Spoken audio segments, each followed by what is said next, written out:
പ്രാർത്ഥിക്കുന്ന ഓരോ ദൈവപൈതനും ദൈവവചനം തരുന്ന വലിയ ഒരു ഉറപ്പുണ്ട്. യാതൊരു ദുഷ്ടശക്തികളും നിന്നോട് അടുത്തു വരത്തില്ല എന്നുള്ളത്. 91 സങ്കീർത്തനത്തിന്റെ 7-ാമത്തെ വാക്യം, നിന്റെ വശത്ത് 1000 പേരും നിന്റെ വലത്തുവശത്ത് 10,000 പേരും വീഴും, എങ്കിലും അത് നിന്നോട് അടുത്തു വരികയില്ല. സങ്കീർത്തനക്കാരൻ ആത്മക്കണ്ണുകളിലൂടെ ഒരു കാഴ്ച കാണുകയാണ്. പ്രാർത്ഥിക്കുന്ന ദൈവമക്കൾക്ക് വിരോധമായി ദുഷ്ടശക്തികൾ കരുതുള്ളി പാഞ്ഞടുത്തു വരുമ്പോൾ, നിന്റെ അടുക്കൽ എത്തുമ്പോൾ ആ ദുഷ്ടശക്തി തകർന്നു താഴെ വീഴും. നമ്മൾ ബൈബിൾ പഠിക്കുമ്പോൾ ദൈവശക്തിയുടെ മുമ്പിൽ മറ്റൊരു ശക്തിക്കും നിൽക്കാൻ കഴിയത്തില്ല. ഒരിക്കൽ യഹോവയുടെ പെട്ടകം കൊണ്ട് നാഹോന്റെ ക്ഷേത്രത്തിൽ വെച്ചു. രാത്രി പെട്ടകം വെച്ചിട്ട് എല്ലാവരും പോയി കിടന്നുറങ്ങി.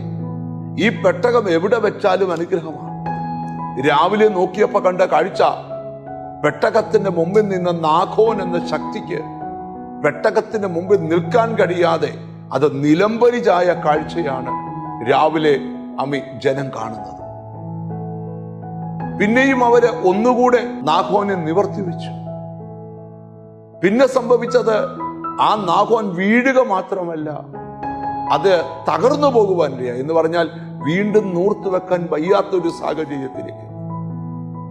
ഇവിടെ നമ്മൾ മനസ്സിലാക്കേണ്ടത് എന്താന്ന് ചോദിച്ചാൽ, നിനക്കും എനിക്കും ശത്രുക്കളുണ്ട്. എന്റെ ദൈവത്തിന്റെ പ്രത്യേകത, ശത്രുക്കളുടെ മുൻപിൽ അവൻ വിരുന്നൊരുക്കുന്ന ദൈവമാണ്. ഇവിടെ എഴുതിയിരിക്കുകയാണ്, നിന്റെ വശത്ത് 1000 പേരും നിന്റെ വലത്തുവശത്ത് 10,000 പേരും വീഴും. നിൽക്കുമെന്നല്ല, എതിർത്ത് നിൽക്കുമെന്നല്ല, വീഴാൻ പോകും. എങ്കിലും ഇതൊന്നും നിന്നോട് അടുത്തു വരികയില്ല. കാരണം പ്രാർത്ഥിക്കുന്ന നിനക്ക് ചുറ്റും എൻ്റെ ദൈവം കാവലിട്ടിട്ടുണ്ട്. യാതൊരു ശക്തികളും നിന്നോട് അടുത്തു വരാതെ എൻ്റെ ദൈവം കാക്കുക. യോബിന് ചുറ്റും വേലി കെട്ടിയത് കൊണ്ട് പിശാചിന് യോബിന്റെ ജീവിതത്തിലേക്ക് കയറാൻ കഴിഞ്ഞില്ല. ദൈവത്തിന്റെ അടുക്കൽ അനുവാദം ചോദിക്കാൻ പോകേണ്ടി വന്നു. ഇവിടെ മനസ്സിലാക്കേണ്ട ഒരു കാര്യം, പ്രാർത്ഥിക്കുന്ന ഓരോ ദൈവമക്കളുടെ ഭവനത്തിന് ചുറ്റും, നിങ്ങളുടെ സമ്പത്തിന് ചുറ്റും, ആരോഗ്യത്തിന് ചുറ്റും എൻ്റെ ദൈവം വേലി കെട്ടിയിട്ടുണ്ട്. ഒരു ദുഷ്ടശക്തിയും നിന്നോട് അടുക്കാതെ വണ്ണം നിന്നെ തൊടണമെങ്കിൽ ദൈവത്തിന്റെ പെർമിഷൻ വേണം. ഇവിടെ നമുക്ക് പഠിക്കാം, നിന്റെ വശത്ത് 1000 പേരും നിന്റെ വലത്തുവശത്ത് 10,000 പേരും വീഴും, എങ്കിലും അത് നിന്നോട് അടുത്തു വരികയില്ല. ആ വിശ്വാസം ഉറപ്പിച്ചുകൊണ്ട് ദൈവത്തോട് ഒന്ന് പ്രാർത്ഥിക്കാം. കാരുണ്യവാനായ ദൈവമേ, സ്വർഗസ്ഥ പിതാവേ, ധാരാളം സംഘടിത ശക്തികൾ പ്രാർത്ഥിക്കുന്ന ഞങ്ങൾക്ക് വിരോധമായി നിഗൂഢ പദ്ധതികളുമായി മുമ്പിൽ വരുമ്പോൾ അവയെല്ലാം നിലംപരിച്ചാകുമെന്നും അവയൊന്നും ഞങ്ങളോട് അടുത്തു വരത്തില്ലെന്നും ഞങ്ങൾക്ക് തന്ന ഉറപ്പിനായി സ്തോത്രം. ദൈവം വേലി കെട്ടി നിന്റെ മക്കളെ കാക്കണം. ഇസ്രായേൽ മക്കൾക്ക് ചുറ്റും അഗ്നി മേഘ തൂണായി നിന്ന കർത്താവ്, സ്തോത്രം.